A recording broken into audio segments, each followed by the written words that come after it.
Q&A. How do we mute this? We're on. Hey. We're going to mute ourselves. Oh no, we're already muted. Beautiful. There's one person watching, which is us. That's going to be really distracting. Yeah, so we'll just have to look at the comments, not on the... Ah, yes. Smart. Clever. Except now we don't see when people are on. Oh, yeah, that doesn't... Ah, here. Here, we're on. We've got crowds. How you going, guys? It's great to have you guys here. This is our first Q&A, so we're very, very excited to do this. We've been missing this kind of interaction with just being online. We've had the Zoom chats typically on a Sunday night, but we thought this week we'll do more of a Q&A style so we can really focus on what we've just heard at church, or our online church. And so we'll get into it. So send your questions in with hello, Emily. Hello, Coralie. So send your questions in and we can get into a great talk, Rob. Yeah. I don't want to... Quick clothes change, but... Quick clothes change. Behind the scenes look, I didn't just preach, that I filmed it the other day. But that means I'm fresh, I'm ready to go. I've had more time to reflect, so we can answer lots of questions. Lots of hellos. Hello, Katie Hammond. Great to have you guys. So what happened in Canada? What happened with the fireworks? I want to know. So this is a long time ago. It was 2008. So I spent a whole summer, and camps over there are a bit different to ours. They go heaps bigger. So they, like a wide game here is Spotto or something like that. A wide game there is elaborate. And so the fireworks incident was, I'd been playing the role of the evil king of Australia all week. And so I was the bad guy in all the games that the kids had to rally against. And it culminated in, we kind of built this wood frame with like a paper castle that I stood behind, and the kids launched a rubber chicken that was on fire at the castle and burnt it down, and I dove through the flames to escape, and they grabbed me and they dragged me to a canoe that we pre-cut in half, and this is pretty impressive actually. We gaffer taped the canoe back together and it floated. And so they pushed me off back to Australia into a lake, and after they pushed me out, I grabbed some fireworks and let them off, and then pulled the gaffer tape, and so the canoe went like up and sunk. It was great, and they're all, I don't know if we can really let off fireworks in a canoe. I think that's a bit dangerous. We do it in Australia all the time. That's a regular thing. Yeah, that's just normal. All the time for any of our Canadian viewers. Yeah. So that was heaps fun. So I recommend awesome. Summer in Canada. Just tell them you can do whatever we do it in Australia. We did. I got them to do shopping trolley jousting and a bunch of other stuff. It was lots of fun. That's good. Great to have you guys all here. Getting more and more in the crowd. Well, I'll start off with my first questions from it. Okay. It's really interesting just thinking about following Jesus and having a joyful life in following. Is there a balance between, because sometimes you're not always feeling that kind of joy and I guess love for doing it, doing things in following Jesus. So is there a balance between kind of duty and joy, or are they different things? Do they complement each other? Like what's the balance there? Yeah, so I guess there's probably a couple of things to say on that front. So the first one is that I think we sometimes confuse joy for kind of a happiness. So when we're going through a hard time, we think that joy is incompatible because we're not happy. But I think joy is something different. Joy is something that you can have while you're suffering. And it's a bit closer to contentment than happiness, I think. So the Christian can be joyful even though they're going through a hard time because they've got a bigger picture in view. They've got a sure hope of eternity. And so there's a joy that comes with that. And I think that actually often turns into happiness, but not necessarily. And so so I think in a hard time, you're probably not going to be fist pumping. Yeah, this is great, but you can have inside this knowledge that as hard as this is, bigger picture at stake. I've got heaven. I've got Jesus who loves me more than any of this. So I think that's the first thing. I think in terms of duty, the illustration we often use is marriage. So it's not always. I got to be careful. Kirsty's sitting behind us over here, but like it's not always easy to be the doting, loving husband. Sometimes you get frustrated. You have a fight. So how do you become joyful in being a husband again? We get stuck into it, I think. And so, there's duty, discipline maybe is a way to think of it. But I think that discipline grows joy anyway.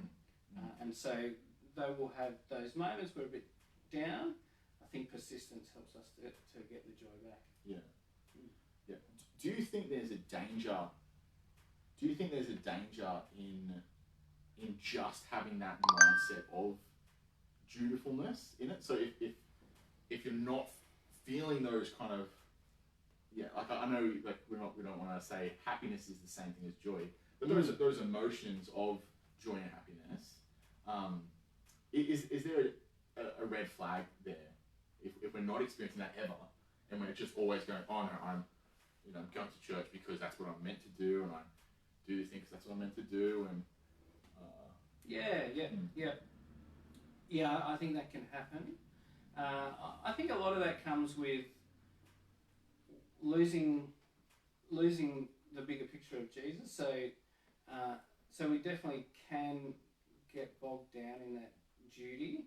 And I'd say that the discipline then is actually becoming duty rather than discipline, if you take the difference. So helpful in tonight's passage, we're reflecting on this ceremony is out, this process. God actually, though they had these ceremonies, these regulations, these things that they did, it was never really about just ticking the box. So even though it looks a bit like that, that was never the goal. God was always after their hearts. And so those ceremonies were trying to shape the heart.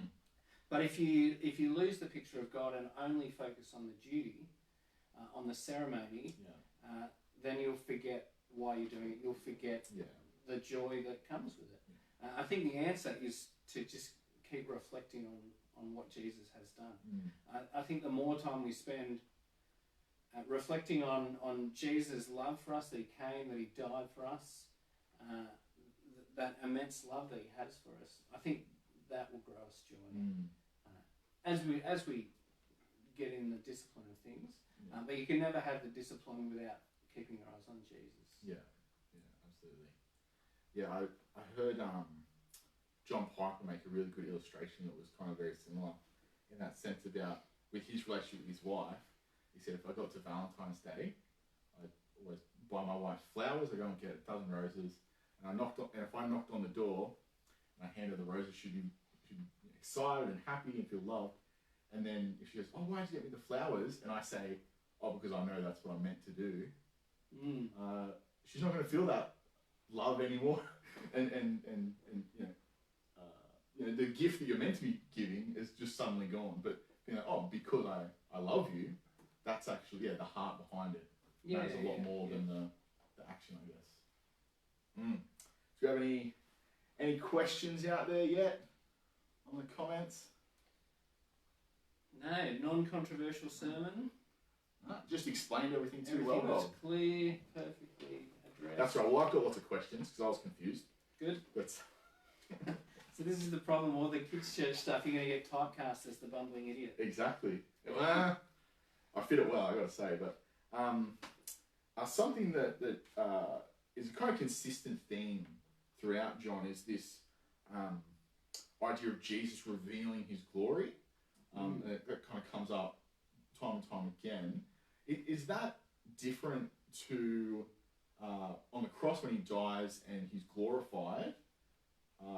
Are those totally different things, or is that the same thing in different ways? Or Yeah. Not totally different. I think it's the same thing being slowly revealed.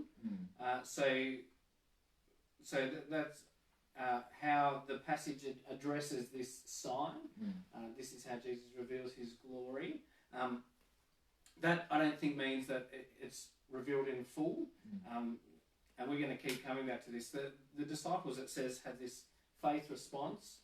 They believe in him, but that doesn't mean they get it. They don't get it all. You know, last week we saw the disciples start to follow and make some pretty big statements about who he was. That is the Messiah. But again, they don't get that. And even right up and at the cross, they're devastated because they don't recognise that this is part of the plan. And so you get this slow unfolding of who Jesus is right through the book.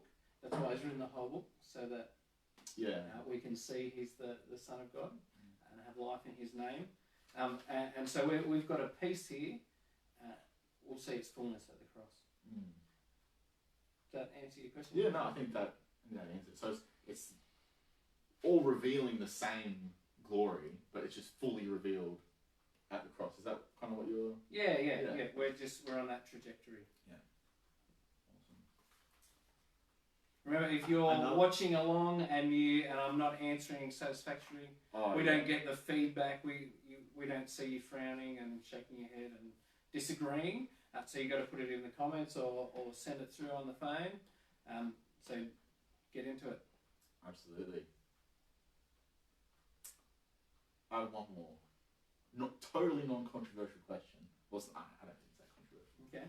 But I think you explained really well about the idea of alcohol. It's a gift. It's not a sin to have a drink or anything like that. And Jesus made alcoholic wine, not non-alcoholic wine. And we also then know the other side of we don't get drunk. But how do we guard against going that far, I guess, in the first place, and having a good view of alcohol and enjoying it properly without going to either of those extremes? Yeah. So I only touched briefly on the place of alcohol for a Christian. I didn't want it to sidetrack the passage because that's where people often go with this passage and it misses something really essential to the passage if that's where we spend our time. But the Bible does definitely speak about alcohol, and we see the ends of the spectrum. So it certainly doesn't say you can't drink. Tonight's passage makes that clear. It also says you can't get drunk, so don't get drunk on wine, which leads to debauchery. So we see that in the Bible as well. So how do we find that happy middle? So in simple terms, we read. I probably should have brought my Bible for Christian time, but we read whether you eat, drink, do it all for the glory of God, and so that's the question you ask as you drink alcohol and as you do anything: is this bringing glory to God? And so if I'm towing the line of a bit too tipsy, I don't think that's bringing glory to God, and so that's how we frame it. We also read. Do not eat meat, drink wine, or do anything that will cause your brother to stumble. So we really need to be conscious with alcohol. It is particularly something that lots of people stumble with. Lots of people have trouble with addiction and alcoholism. And so we actually really want to love our brothers and sisters. And so in that we need to be really careful that we're not making life and particularly faith harder for them. Yeah. So that's got to be a question we're asking. So there will certainly be contexts where we shouldn't drink, even a little bit, because it's going to cause us trouble for our brother or sister. But with all that in mind, then so enjoy it, but don't walk too close to the edge, I suppose. If the Bible tells us not to get drunk, then don't go to the line. Come back from it. Yeah, so it's not a clean cut. No, I'd love to tell you three standard drinks, and that's what the Bible doesn't give us. 3 beers in 3 hours, and then No, One it's beer and not. 2 hours after that. Unfortunately, it's not like driving. There's not nothing you can blow in to Yeah. tell you, oh, Christian, not Christian. Mm. So there's a wisdom there that's required. Mm. And as we grow in our godliness, we'll understand that better. But it's Having that discernment. yeah. We just better to be safe than sorry, I think. So better to be careful. And I know when I was younger, I should have been more careful, and now I'm probably more cautious than I should need to be, and that's not a bad thing. Yeah, I guess it's better to be on that side than slightly too reckless. Yeah. Hey, we've got a question in. Charlie wants to know how to light a firecracker on a canoe. This is definitely going to get me in trouble, but the way I did it is I had a bucket filled with sand, so there's a nice... to be fair, I was sinking the canoe straight after, so I wasn't super worried about damaging the canoe. But I had a bucket of sand. I stuck the firework in that. I made sure I didn't lean over as I lit it, because I thought that could be dangerous. I was definitely closer than I should have been to the firework. But well, if you're in the canoe, I'm still here. You can't really. I'm alive. Hammer to get Can't out. mean that bad. Alrighty, well, I'm out of questions. You're out of questions. So we're waiting on you guys now. There's none more on the comments. No. Because it's novel and out to the first time, you're welcome to ask any questions you like. Kirsty's in the background, so if you want to ask Kirsty a question, she did a testimony, you can ask her. She's looking unimpressed, but you can. That's fine.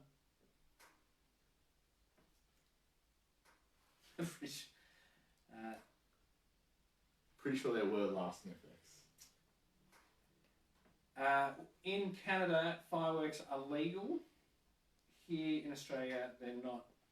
In Canada, you could buy them at like the grocery store. It was great.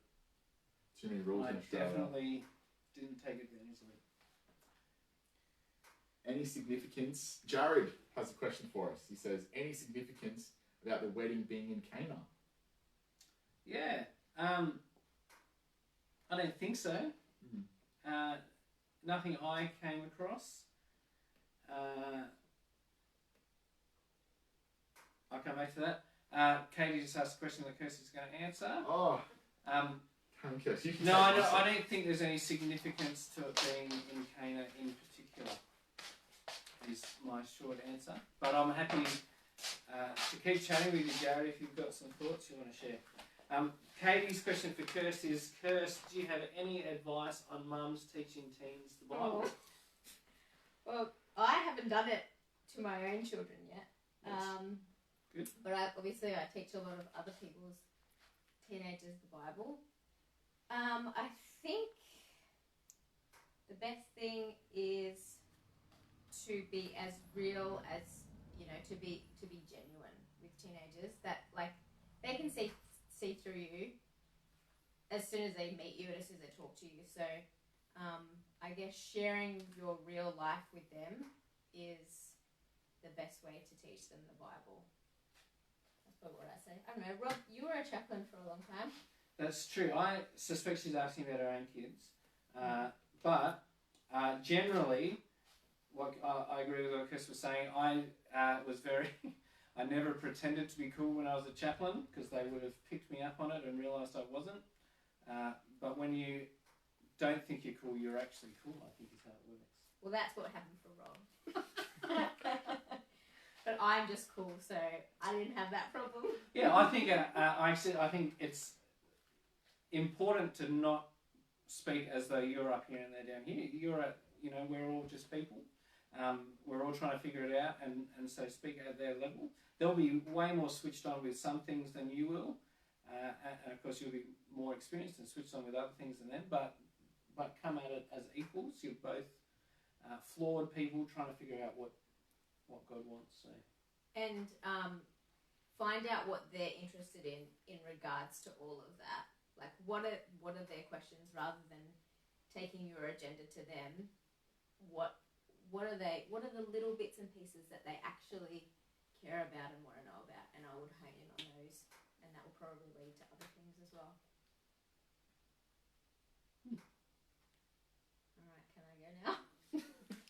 dismissed. You're dismissed, Curse.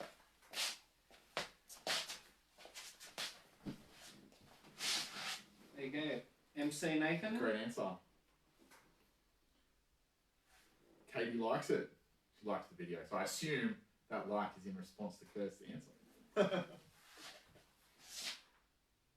Alrighty, well, it's our first one. We didn't really talk about how long we'd go for too much. No, we didn't. So- We're flexible, we're adjustable, adaptable, and so that means we'll keep trying. Next week, Liam's going to answer some questions. Surprise, Liam's going to be back. Just dropped a bombshell. And he'll be preaching and he'll be answering the questions. So start saving up now. Curly questions. Doesn't have to be out the passage. You can ask him anything. Sheep, whatever. And we'll go all night if we have to. Well, we probably will. If by the time Liam's talk ends and this starts, we'd be 9:30. So don't know if it'll be 8 o'clock next week. We'll have to see, or depending on Liam's sermon, we'll see. Rob's going to keep him tight, but I'm sure Liam will do a great job. Alrighty, well, I think we don't have any more questions in, so we might wrap it up here. It's great to do it. Oh, wait up, we do have a question. Will we be able to have small groups soon? Do we have any update on that? We just had announcements today that we're going to have worship services at 10. Yeah, I'm so not we sure haven't if that- really processed exactly what the announcements today mean for things like small groups, even for gathering to watch the church video. So we just want to make sure before we give advice that it's good advice. We are still Zooming for as long as we have to, and I know certainly for my group that's been not as great as being together, but still great to see everyone. So if you're able to, I encourage you to be on Zoom. But otherwise, yeah, as soon as we can get together and it's safe to do so, we're going to do it. But we haven't got advice on that yet. Yeah, I mean, those Zoom Bible studies are obviously not as good as the real thing, gathering together, but... And likewise, church, watching a video, there's lots of great things about it, but again, I'd love to give you a high five, have a coffee with you, but... physical touch. Physical touch. Well, that's We may never decades get away. that back, but I miss it. I miss it. But with the Zoom Bible studies, it is a bit weird at first, but I don't know how many weeks we've done it now, but I've come to quite enjoy it. Like, I mean, it's still not as good as the real thing, still really keen to meet together again, but it actually has become really good as well. So I'm loving it. So if you haven't dove into those yet, I really encourage you to do it. It does feel a little bit weird at first, seeing yourself talking to everyone and everyone just being on camera, just heads on a screen, but you adjust to it and it ends up being really good and really fruitful. And I've found it to be really kind of boosting my energy for the week as well, taking all that encouragement just from being with church family for that small period of time. Yeah, I think, Great to do. confessions of a guy who's a pastor, but still struggles sometimes. Sometimes it's hard to go to these things. Like, I wouldn't rather, but sometimes I get in my head, can't I just watch a movie? Not often, but sometimes I go in thinking that, but I never come out disappointed that I went to the effort. So it's hard, especially in Corona. I think we've all got less energy than we usually do, but it's totally worth putting the effort in. Good night to you, Lyndon. See you later. And I think good night to everyone. I think we're going to sign off now. It was great to have you guys here. Great to answer your questions. Great to see Kirsten and Rob. We'll see you guys next week. Check your emails tomorrow for more ways to connect. Yeah. See ya.